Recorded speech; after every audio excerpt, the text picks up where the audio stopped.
ফের এশিয়ান হাইওয়েতে দুর্ঘটনা, আহত একজন। এশিয়ান হাইওয়ে 48-এ ফের দুর্ঘটনা।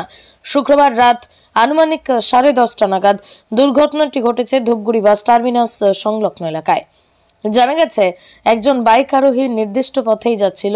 সেই সময় উল্টো দিক থেকে আসা একটি লরির সাথে মুখোমুখি সংঘর্ষ হয়। বাইকটি লরির নিচে আটকে পড়ে, ছিটকে পড়ে বাইক আরোহী। স্থানীয় বাসিন্দারা বিকট আওয়াজ পেয়ে ঘটনাস্থলে এসে আহত ব্যক্তিকে উদ্ধার করে ধূপগুড়ি গ্রামীণ হাসপাতালে নিয়ে যায়। ঘটনায় কিছুক্ষণ যান চলাচল বন্ধ থাকে। পরবর্তীতে এই ঘটনাস্থলে ধূপগুড়ি থানার পুলিশ। এদিকে আহত ব্যক্তির আঘাত গুরুতর বলেই জানা গেছে, তবে গভীর রাত পর্যন্ত আহত ব্যক্তির পরিচয় পাওয়া যায়নি। ধূপগুড়ি থেকে মৃঞ্জয় দাসের রিপোর্ট, আমাদের টিভি।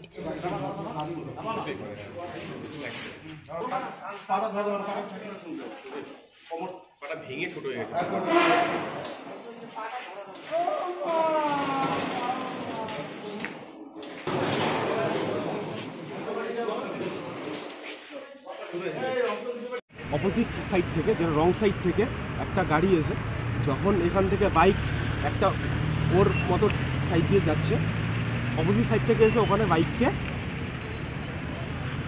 মানে একদম লাগিয়ে দেয়। বাইককে লাগানোর পরেও একদম গাড়ির ভেতরে, ঠিক আছে, গাড়ির ভেতরে যাওয়ার পরে ওখানে ফায়ার ব্রিগেডকে ফোন করা হয়েছে, ওখানে নর্মালি পুলিশকে ফোন করা হয়েছে। ওর আস্তে আস্তে মিনিমাম 8 ঘন্টার উপরে টাইম লাগানোর পরে অন্য এক গাড়ি করে হসপিটালে নিয়ে যাওয়া হলো।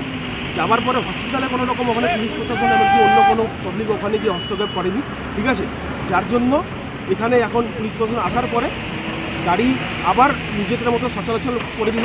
এই হাইওয়ের উপরে আজকে এখন নতুন না, আজকে আরও 2 বছর 4 বছর 5 বছর থেকে এই ঘটনা ঘটে আসছে, ঠিক আছে। এর আগেও 3 দিন আগে একটা দুর্ঘটনা ঘটলো, আজকে আবার সেম দুর্ঘটনাটা। আজকে আবার দুর্ঘটনা হওয়ার কতক্ষণ পর ফায়ার ব্রিগেড ও পুলিশ আসে? দুর্ঘটনা হওয়ার এখনো অবধি ফায়ার ব্রিগেড এখানে উপস্থিত নেই, ঠিক আছে। ফায়ার ব্রিগেডকে কি ফোন করা হয়েছিল এখান থেকে? ফায়ার ব্রিগেডকে ফোন করা হয়েছিল? ফায়ার ব্রিগেডে ফোন করা হয়েছে। ফায়ার ব্রিগেড বলছে কোথায় ঘটনা, কী আছে, কে না আছে, ওখানে কী ব্যাপার বৃত্তান্ত, এই বিষয় নিয়ে অনেক ওখানে গল্প। যেখানে পেশেন্ট এখানে না বাঁচার মতো, সেখানে পেশেন্টকে হসপিটালে যাওয়ার পর তারপর পুলিশ প্রশাসন এসে এখানে গাড়ি কোন দিক থেকে গাড়ি যাবে, কোন দিক থেকে গাড়ি আসবে, রোড ঠিকঠাক করছে। আর আদার্স কোনো পেশেন্টকে কারা নিয়ে যান? পেশেন্টকে এখানে যেগুলো আমাদের লোকাল পাবলিক ছিল তারা পেশেন্টকে নিয়ে গেছে হসপিটাল নিয়ে যাওয়ার পরে পেশেন্টের অবস্থাও সিরিয়াস, ঠিক আছে। আর এই দুর্ঘটনা আজকে বলে না, এই দুর্ঘটনা চলে যাচ্ছে মোটামুটি অনেক দিন ধরে। এর আগেও ব্যারিকেড আইসি সাহেবকে বলে ব্যারিকেড এখানে লাগানো হয়েছিল 4 থেকে 6টা। তারপরে ওখানে কনস্টেবল দেওয়া হয়েছিল। এখন না কনস্টেবল আসে, না কোনো ব্যারিকেড আসে। ওখানে 2টা ব্যারিকেড দিয়ে ওখানে সারাদিন চলে, না কোনো কনস্টেবল, না কোনো সিভিক থাকে। কটা নাগাদ হয় দুর্ঘটনাটা? এটা মোটামুটি 10:30 নাগাদ। তাদের দোকানের নাম ঠিকানা জানা গিয়েছে? নাম ঠিকানা বলতে এখনো অবধি সেভাবে একদম কনফার্ম জানা যায়নি যে কোথাকার বাসিন্দা, এমনকি কোথায় বাড়ি জানা যায়নি। তো হসপিটাল নিয়ে গেছে, মোটামুটি খুবই সিরিয়াস অবস্থা এখন, ঠিক আছে। আপনার নাম? সৌরভ হল।